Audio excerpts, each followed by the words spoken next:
Hello बच्चों, अस्सलाम वालेकुम and welcome to Shahid sir's education point. बेटा, this class is for psychology students and yes my dear, it is organisation psychology. Start करते हैं without any delay. फिर बहुत सारे बच्चे कह रहे हैं कि सर आप टाइम वेस्ट करते हो। ठीक है, मैं टाइम वेस्ट कर रहा हूँ? ओके, चलिए। तो organization psychology, organization psychology, okay fine. Unit number first complete. Unit number second में मैंने आपको ऑर्गेनाइजेशन एटीट्यूड के बारे में बताया था। तो वहाँ पे 3 पॉइंट्स मैंने आपको बताए थे। One is the attitude related behaviour, जो भी हमने डिस्कस किया। And number next job satisfaction, very very important. जो भी मैंने पढ़ाया जॉब सेटिस्फैक्शन, अगर कोई भी क्वेश्चन वहाँ पे आ गया ना जॉब सेटिस्फैक्शन के रिलेटेड, तो अगर आपको सपोज आपको क्वेश्चन समझ में नहीं आ रहा है लेकिन आपने देखा कि कहीं जगह पे जॉब सेटिस्फैक्शन लिखा है, तो जो मैंने आपको पढ़ाया वही आप लिखो भाई। ठीक है, जॉब सेटिस्फैक्शन के ऊपर या तो जनरली आ सकता है what is job satisfaction, what is the needed importance of job satisfaction. तो जो मैंने पढ़ाया वही उसी पे यार फोकस करोगे। एंड नंबर नेक्स्ट मैंने आपको बताया था organization commitment, commitment, organizational commitment. And third is organizational citizenship behaviour. यही 2 टॉपिक्स रहते हैं। तो चलते बेटा स्टार्ट करते हैं। आज हमारा जो टॉपिक है that is what is organization, organizational commitment. Okay, this organizational commitment is nothing, it is the psychological attachment with any organization, right? तो मैं यहाँ पे थोड़ा बहुत आपको बता देता हूँ और नोट्स में अल्हम्दुलिल्लाह आप अच्छे से देखोगे तो आपको पूरी तरह से समझ आ जाएगा। ठीक है, तो ऑर्गेनाइजेशनल कमिटमेंट का मतलब क्या है? देखिए भाई, ये ऑर्गेनाइजेशन है। ऑर्गेनाइजेशन का मतलब क्या है? Group of people work under one roof. तो आपका बॉस, इसके सबऑर्डिनेट्स, तो इसके और सबऑर्डिनेट्स, तो एक ग्रुप ऑफ पीपल है, ये वर्क करती है कंपनी के लिए। कंपनी का जो गोल है वो अचीव करने के लिए लोग काम कर रहे हैं। तो how psychological bond you are actually making with your organization, that means how you are committed with your organisation.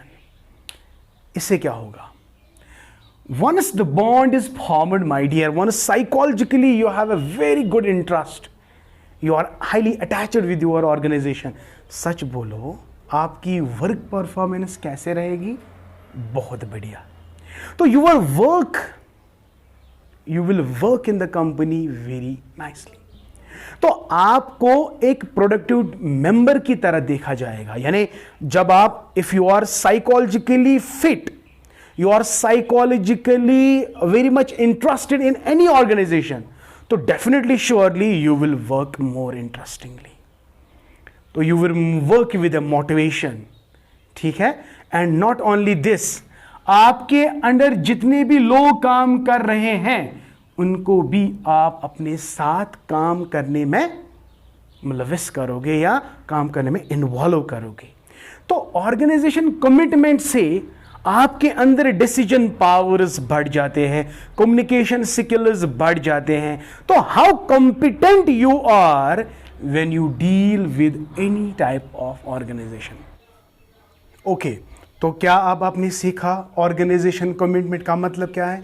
देखो यहाँ पे पहले मैंने आपको बताया कि organization commitment is the psychological attachment with any organization. एक इंडिविजुअल का अटैचमेंट किसी ऑर्गेनाइजेशन से, that's called as organization commitment. तो ऑर्गेनाइजेशन कमिटमेंट से what it can do, it help us in determining the value of an employee to an organization. देखो जिस तरह organization work करती है with the help of employees, तो employees के लिए ऑर्गेनाइजेशन इंपॉर्टेंट है और ऑर्गेनाइजेशन के लिए एम्प्लॉय इंपॉर्टेंट है बेटा। ठीक है, कमिटमेंट यहां मतलब क्या है? मतलब what is your attitude towards the company and what is the attitude of company towards you. तो it's a two-way process, my dear. तो with the help of organization commitment, तो it helps you in determining the how worth you are, how much important you are for the company. That's what is called organization commitment. Right my dear, and with the help of, हाँ ये आपको अल्हम्दुलिल्लाह समझ आ गया। इतना यहाँ पर आपको याद रखना है, वहाँ पे ये पूछा जाएगा कि what is organization commitment and what is the 3 model. एक मॉडल है जो हम अभी एक्सप्लेन करेंगे। तो देयर ऑर्गेनाइजेशन कमिटमेंट को एक्सप्लेन करने के लिए देयर इज अ मॉडल, जो मॉडल दिया है मियर एंड एलिन ने इन 1991। In 1991, just a second, मैं पहले डेट देखूंगा, am I right or yes my dear, in 1991। तो एक 2 साइकोलॉजिस्ट थे, organization psychologist, one was Meyer and another Allen. तो उन्होंने एक मॉडल दिया था जिस मॉडल का नाम था TCM मॉडल। तो TCM, T for 3 component model. तो याद रखना बेटा, ऑर्गेनाइजेशन कमिटमेंट में अगर टाइप्स भी आपको बताया जाए तो आप इन टाइप्स को बेटा एक्सप्लेन करेंगे with the help of a model that we called as TCM, यानी 3 component model of organisation commitment. तो according to Meyer and Allen there are 3 components of organisation commitment. I will tell you like this. One is how emotionally attached you are with the company, तो that is your affective bond। समझ आएगा? तो यहां पे मैंने क्या लिखा, affective component, affective commitment। यानी इसका क्या मतलब, देखो जब हम साइकोलॉजी में पढ़ते हैं ना, we have got the 3 types of behaviors। one is your cognition, how you think for the company, how you think, that's your cognitive component। how you feel when you enter into the company, whether you feel good or sad, it depends upon you कि आप जब interaction करोगे employees के साथ, या जब आप boss के साथ इंटरेक्शन करोगे, या आप कंपनी के रूल्स के साथ, whatever, जो भी कंपनी के अंदर है, तो इससे क्या आप इमोशनली अटैच्ड हो। अगर आप इमोशनली अटैच्ड हो तो you will be very happy and you will join the company. अगर आपको लगता है कि भाई आई एम नॉट कंफर्टेबल, तो आप you will be very sadden, and when you are saddened, when there is a stress, and you will stop doing any type of work in the company. I hope it is clear to you. तो यहाँ पे effective commitment का मतलब क्या है, जब तक आपके अंदर इमोशनली स्ट्रेंथ नहीं होगी। इमोशनल स्ट्रेंथ का भाई मतलब क्या है, आपको मैं 1 लाख रुपया सैलरी दूंगा, लेकिन जो ही आप ऑर्गेनाइजेशन में आते हो, आपको इतना टॉर्चर किया जाता है, इतना टॉर्चर किया जाता है, काम पे काम, तो आप कहते हो उफ, I am totally exhausted. No doubt आपकी सैलरी बढ़िया है। तो याद रखो बेटा, जब सब कुछ सही होगा, आपकी सैलरी भी हैंडसम है, आपका रिलेशन विद द बॉस सही है, तो आपके कंपनी के जो रूल्स है वो बिल्कुल सही है आपके रिलेटेड, तो इसका मतलब है you will definitely build a strong bond, you will definitely build a strong connection with your company। तो that means your effective competence, commitment, effective commitment, यानी you are making a commitment to the company because you are emotionally fit। So that's why you will make a commitment with the company, you will make a commitment with the company that I am not going to leave this company because I am very much satisfied। Okay, so this is effective commitment, because you are in the company because you are emotionally stable। Okay, number 2, continuance commitment। देखो भाई, once you enter the company, अब आपके पास कोई option नहीं है। For example अगर हम आज की बात करेंगे, अगर आपको जॉब मिल रहा है, हम बार बार कहते हैं कि हे कुन पड़ गई जॉब था पीन, तो छोड़ने की भाई दूर की बात है। तो we make commitment because we want to continue with this company, because we don't have any alternative, we want to continue with this company। चाहे कभी ये एक एस्पेक्ट है, कभी आप इमोशनली फिट होते हो तो आप कहते हो कि भाई कंपनी मेरे लिए ठीक है, तो मैं विद इमोशनल कमिटमेंट करते हो, आप अपने इमोशंस के साथ कमिटमेंट करते हो। वाई आप कमिटमेंट क्यों करते हो? Because you are emotionally strong, you are emotionally stable when you are in the company.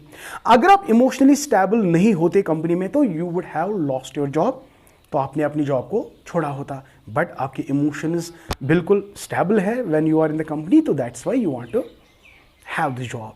लेकिन कभी कभी क्या होता है, आप कंटिन्यू जो भी, चाहे आप इमोशनली स्टेबल हो कंपनी में या नहीं हो, but my dear you don't want to leave the job because आपके पास कोई सेकंड अल्टरनेटिव नहीं है।